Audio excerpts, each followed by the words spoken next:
Nothing? Is it? Yes, please, young man. Can I ask you to elaborate a little bit on, and you mentioned how Tintin pops up in this story because as a reference to your previous novel, as does The Magic Mountain, which is also part of that. I mean, and it seems like you bring back pieces of your personal mythology in your work. I mean, is that intentional, or is that a game, or is that, how do you see that? Yeah, it's an interesting question, because you would think that somehow, you look at the work and you say, oh, this is a good time to be self-referential, or it's a good, you remember in The Godfather when the crazy Sicilian says to Al Pacino, that's why I can't remember his name. He said, "I'm not as clever as that." He said, "I'm not as clever as that." No, it's not cleverness. It's something that there's a kind of pool of imagery, and a pool of references, I think, for each of us, and it comes back to us again. We draw from that. The Tintin, obviously, because my godson, I keep referring to him again and again, Kenji, he was obsessed with Tintin, the comic book. And he once called me, he must have been 5, and he lived down the road with his mother, and he called me and said, come over right now. I said, what is it? He said, I have a new Tintin book. So his father had brought it to him from Paris, and I came over, and it was in French. I said, but Kenji, you don't read French. He said, but I will. And then he made me translate it for him. So I guess there are certain things like that. I thought, that's a biography. He would get that. It was a homage to him in a way. But also because it's playful for me to have someone reading a book about Tintin or the Magic Mountain, which is part of my novel. So thank you for asking that. One last, anyone? Please, yes. Can you say something about the interrelatedness of the stories, and whether you consider it a novel or a yeah. Could you say it again? Sure. Could you say something about the interrelatedness of the stories, about whether you see it as a short story collection or a novel or something in between, or both?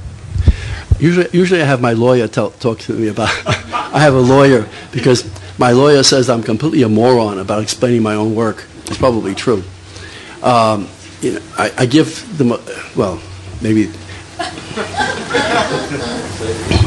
they're interrelated because in various guises of the characters and in various places that they may be seen in, they're really the same characters. That same lawyer of mine said maybe we shouldn't talk about them as characters, but as souls. Souls inhabiting different places and bodies, but souls in love.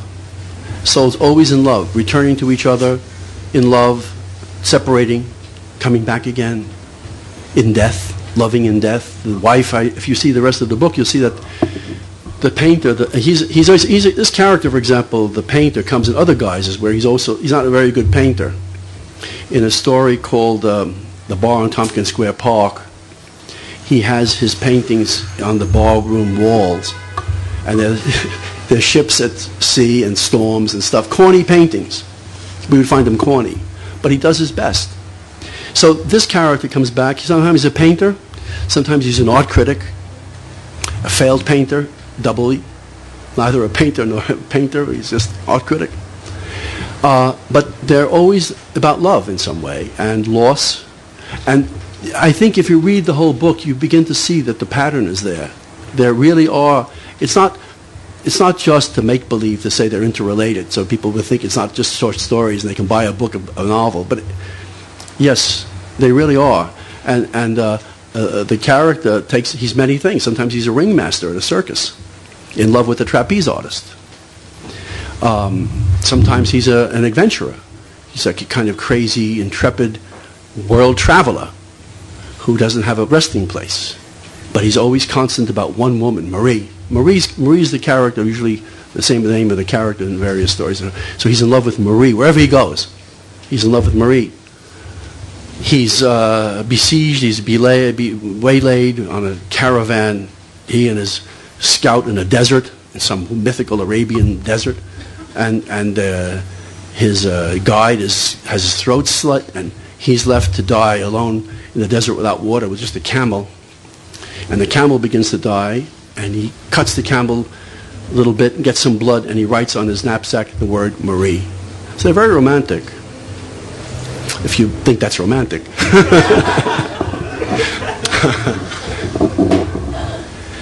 So, okay, one other person? Oh, yes, please. So far tonight, you've spoken about Tintin, The Godfather, a Poussin painting, and you are generally revolving around like ekphrastics, where your art comes from other art. And correct me if I'm wrong, but what first like interested you in all these different art forms? Like, what? Well, I mean, all of us, I'm sure, everyone here, could say that they have not just one interest, but several. It could be baseball and coin collecting, and astrophysics. I mean, we have many lives and many thoughts about our lives, and for me, it is very circumscribed. I don't have a great range. I'm not interested in sports at all, of any sort. I really can't think of one that I would be. You say to me, would you go to attend this thing? I wouldn't want to go anywhere about it. But I will go to at lengths to see paintings I want to see. And sometimes I'll go to like a museum at the Prado, and I'll stay at the hotel, and I'll just go to the museum. That's my adventure. I just go there to see the paintings. That's all I care about. I don't care about Madrid. I care about the Prado. But I love films. I mean, I'm a generation who grew up before we really had television. You know, maybe someone in the building next to mine had a crummy little set, and we'd all go there and see wrestling at night. You know, westerns that played over and over again, black and white. But there was no television. There was radio. So movies were the thing, and I was a kid raised on movies, like my generation. Movies were everything to us, especially in summer when it was air-conditioned. Or it wasn't called air conditioning yet. It was called something else, like refrigerated. It was refrigerated something. But movies were paramount. Magic when you're young. Paintings. I wanted to be a painter when I was a kid. People say when I was a kid, how old were you? I mean, I say, sometimes I say when I was a kid, I say, how old? When I was 40. I mean, when I was a kid, when I was 15, 14, 15, 16, I was crazy for painting, and I wanted to be a painter. I left high school to become I jumped out of high school to become a painter. So I had these interests, and literature, and all that stuff to me, it was paramount, is paramount. I had a great professor, I don't know if Bob studied with him. He was a philosophy professor at City College, Professor Krikorian. You remember Krikorian? He's a character. I made him a character in my book, The Green Hour. He's the professor in The Green Hour, Professor Moran. Professor Krikorian was a kind of I'll put it this way. Every class he came to, 3 times a week, we had a year philosophy class. Every class he came to, he had the same suit. I don't think he ever got it dry cleaned or changed because you'd always see different spots, like egg spots and spots.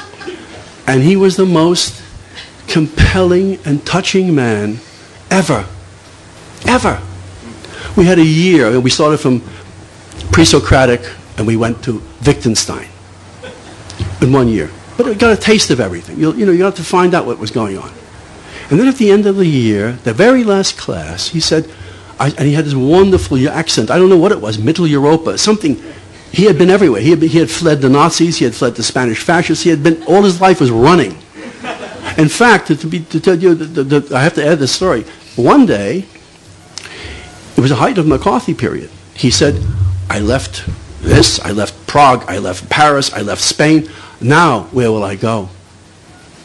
Meaning the McCarthy period. Where will he go? So, at the last session, he said, maybe now you want to know what I believe. And he said, for religion, I have art. For ethics, I have Kant. For my temple, I have the museum. That was it. Or for transcendence, I have the concert hall. He had a few of those. And that was it. And I thought, that's what's called secular humanism. I guess that's it. Please, Iris. Can you? Oh, it's karaoke. Okay. Copa. Okay. Sorry, I couldn't help it. Regarding the book's title, I was wondering if you could speak a little bit about the relationship of fiction to self-portraits in this book. Where's my lawyer again? Well, they're self-portraits insofar as these characters are, as I guess in so much fiction, you know, they're aspects of the person, aspects of the writer. So they're autobiographical in some sense, but they're fictionalized autobiography. And they're imagined, their imaginations also of who I want to be. Like I would love to have been that adventurer traveling the world on ships and doing that stuff, all that stuff. And I'd love to have that eternal dream of eternal beauty and eternal love, all that. But this is, I know it sounds like grandiose, but this book, I want to be one part of a larger range of what I'm going to do ahead of me. I want to make, I am making a kind of memoir. So this is really part of the memoir. This is part of the autobiographical project in some sense. I've come to it very late, and I want to do it all together now. I want to do a memoir, and I want to do, this is a memoir, sort of memoir autobiography in fiction. I don't know if that answers the question. I guess I don't really answer it well. Please, Dory. This is an odd question, but when you were reading, I heard music, and I wondered if you wrote with music on. The prose was sparkling, and thank you very much. I don't want to name drop too much, but one of my great and dearest friends is Walter Mosley, who was my student, the writer Walter Mosley, and who dedicated his first novel to me, Devil in a Blue Dress. Well, there was a moment, it was a few years when Walter and I were deep bachelors, when we were really alone. And so we just had each other's company for maybe 2 or 3 years. It was getting boring after a while, but... And he'd come to visit me out in Long Island, where I had a place I was renting. And in the very beginning, because he still wasn't, you know, quite sure of the relationship. I had been his professor, we were friends, but it wasn't really, you know, what were we together yet as friends? So he was hesitant in the beginning to tell me what he really was thinking. Because whenever he came over, I had Wagner playing all day. I'd get up in the morning and I'd start Wagner all day long. Even Wagner that I hated, because I thought I will learn to like it. I will hear it. Maybe I'm missing something. I'll just listen to it long enough and it'll come to me. This would go on the whole day. And then one day I said to Walter, Walter, are you going to come over next week?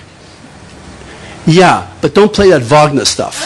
He finally let me know what he really thought about it.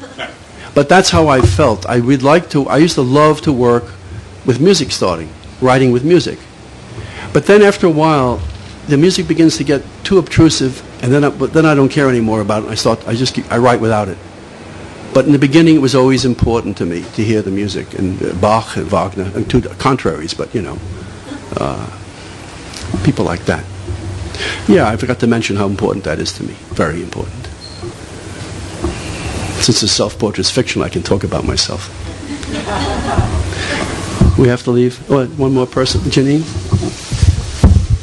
You've talked about art and other media that influence your work, as well as music. But what about places? I know that they play a dominant theme in your stories. Places? Yeah, can you talk a little bit about places that influence your work? By the way, I would love to. But by the way, to answer your question again about movies and stuff, I dedicated this book to Alain Resnais. I don't know if you know his